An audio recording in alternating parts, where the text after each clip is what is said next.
नवरात्री विशेष उपवासाचा असा पदार्थ जो तुम्ही पटकनही करू शकता आणि जराही इनो सोडा न वापरता केला तर त्यासाठी 1 वाटी भगर, अर्धा वाटी साबुदाणा मिक्सरच्या भांड्यात काढलं, हलकं रवाळ वाटून घ्यायचं. त्यानंतर एक मोठी काकडी बारीक अशी किसून घेतली. त्याचबरोबर त्यामध्ये मध्यम आकाराचा कच्चा बटाटा साल न काढता किसून घेतला. त्यानंतर ह्यामध्ये बारीक केलेला साबुदाणा भगर, अर्धा वाटी शेंगदाणा कूट, पाव वाटी आंबट दही, मिरचीचे तुकडे, 1 चमचा किसलेलं अद्रक आणि चवीपुरतं मीठ घातलं. व्यवस्थित मिक्स केलं. आता ह्यामध्ये 1 ग्लास पाणी घालायचं. व्यवस्थित मिक्स केल्यानंतर सध्यासाठी बाजूला ठेवलं.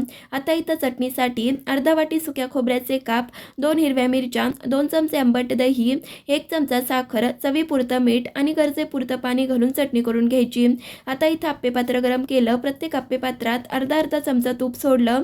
तयार केलेलं बॅटर 1 चमचा घालायचं. झाकण ठेवून खालची साईड व्यवस्थित भाजायची. 2 ते 3 मिनिटांनंतर झाकण काढलं आणि वरची साईड तशीच भाजून घेतली. जराही इनो सोडा न वापरता पौष्टिक असे उपवासाचे आप्पे आणि त्यासोबत मस्त अशी आंबट गोड तिखट चटणी आपली तयार झाली. त्यामुळे तुम्ही सुद्धा घरी करून पहा. कसे वाटले ते सुद्धा कमेंटमध्ये नक्कीच सांगा. लाईक शेअर सबस्क्राईबही नक्कीच करा. धन्यवाद.